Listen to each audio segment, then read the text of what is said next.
You're going by Alix now, correct? I know that you were going by Max and that's your legal name, but I wasn't quite sure if that's if Alix is the one that you're sticking with for right now. So if it's not, feel free to correct me. You sent me your video, and it made me really sad, because you're super cool, and I really hate seeing people that I like on YouTube in emotional distress. I'm just gonna kind of recap what you said to make sure that I understand what you're trying to say. So, if I understand what you're trying to say is that you're feeling really confused,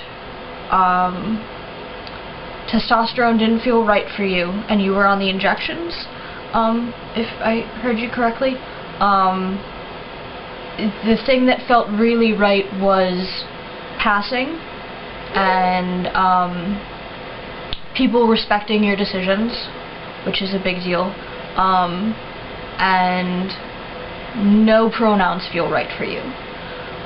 Those were the things that I really picked up. Also, the physical discomfort of being trapped by this kind of nebulous entity that isn't specifically your body, but's related to your body. And okay, so that's the points that I pulled out.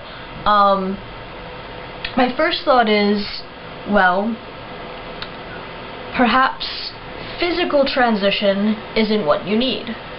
Perhaps it's more of a social transition, because you seem to be pretty okay with your body as it is now, if I got that right. But it's mostly the social, interpersonal connections that really affected you. So my thought is you know, going to a group where you can find other gender fucks, not necessarily like binary groups like female to male, male to female, but people like us, who don't clearly fit those defined boundaries and boxes and labels and things. You know, try and form some sort of community with that. I don't really have a community here at my school, so I get most of my stuff online. In terms of like my community, I get most of my community online, so I can help you out if you want that. What else? Testosterone. You said that you were kind of thinking like you wanted like some sort of weird middle hormone. If you're still thinking about physical transition, have you ever thought of going on like a compounded cream kind of thing instead of injections? Injections to me are really scary. First, because I really hate needles. But secondly, because it seems like you're just shooting a whole bunch of testosterone into your system at once, and I can imagine that my poor little fragile feminine body would freak the fuck out over that. I mean, I don't like, you know, like the dreaded time of the month, which is pretty much an injection of estrogen. My body freaks the fuck out. So I can only imagine that injecting hormones into myself like that would just absolutely wreck my system. So I'm kind of thinking of, and I know you've already been on T, so it might not be as big of a deal to you anymore, but I'm thinking of going on a compounded cream because it's a lower, slower, less radical transition. And I think that it's going to give me the wiggle room to keep my androgyny as it is. On some level. I mean, don't get me wrong, would love to pass as a dude, but I'm very, very queer, and this sounds so weird when I say it, but I really want a queer body. I don't want a body that's clearly defined as male or female. I don't want a body that clearly gives off the signals of male or female. Yeah, I would like to pass as a guy more, but I don't ever want to be someone who people look at and just, like, don't even notice on some level. Like, I want to make people a little bit uncomfortable with my body. And I know that sounds like some radical feminist agenda, but it's not really like that, and I don't really think of it like that. It's just that's the kind of body that I think would fit me the best, because I'm kind of that kind of person.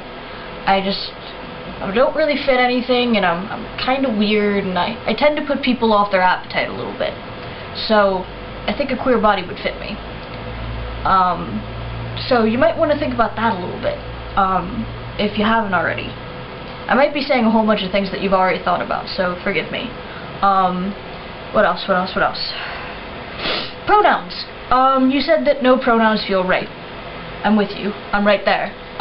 When people call me she, I have this kind of internal shudder that happens. And when people call me he, it's just kind of like, what? Because I don't pass at all, if you haven't noticed. Especially when I'm hyperactive like I am right now. I have soda, so I'm a little bit caffeinated. But when people call me he, I always think they just fucked up. And I'm just like, why would you do that? And I mean, like, it's great because it's the people that do that are the people who know that I'm trans on some level and are trying to, like, appease me, which is super sweet. I mean, I love it when people do what I say. But, like, he just doesn't really feel right. But I don't really like those gender-neutral ones, like Z and here.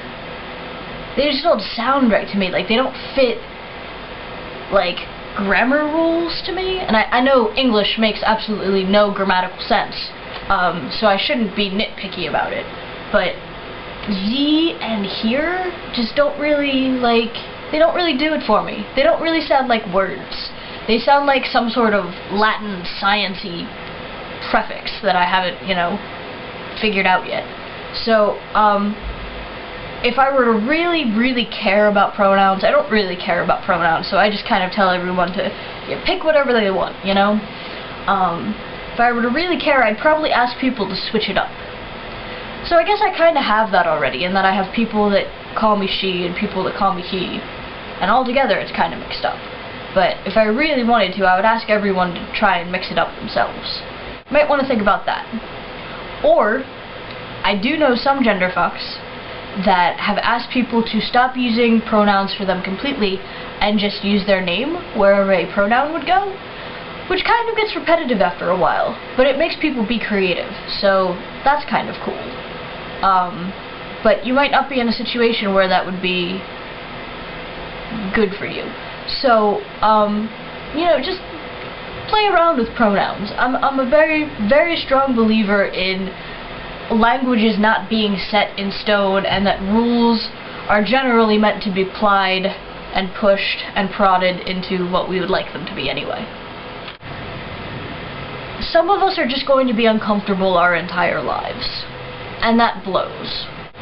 And I totally understand where you're coming from, and I've totally, you know, been there where you can't get out of bed in the morning because you just feel like there's some sort of outside pressure that's just like squeezing your chest into little tiny bits, and it blows. You don't seem like the type that would want to go on medication for that kind of thing, but I do recommend, if you are open to that idea, thinking about anti-anxieties, because they do help. They don't take away your anxiety, they don't fix anything, they just make it so you don't feel like you're being squeezed to bits. You know, if you ever need to talk, you can always message me on here. You can message me on Facebook because we're friends on Facebook. If you want my instant messenger screen names, I can give you those. If you want my Skype name, we can Skype. I've been using a lot of Skype lately. But, you know, just feel better. Make sure you're taking time out to, you know, for yourself so you don't feel stressed out, but also it's good sometimes to get out and be around people that get you, like your girlfriend, and that kind of stuff, because sometimes I know if I just sit at home, I just end up dwelling on shit, and that's not healthy or good. Even though it feels really great at the time, it ends up being really shitty later. So this is my video for you. I hope that some of this you might not have thought about before. I hope some of it can help you. If not, I'm sorry, I suck. As I said, if you want to talk, feel free to message me, but I guess I'll talk to you later.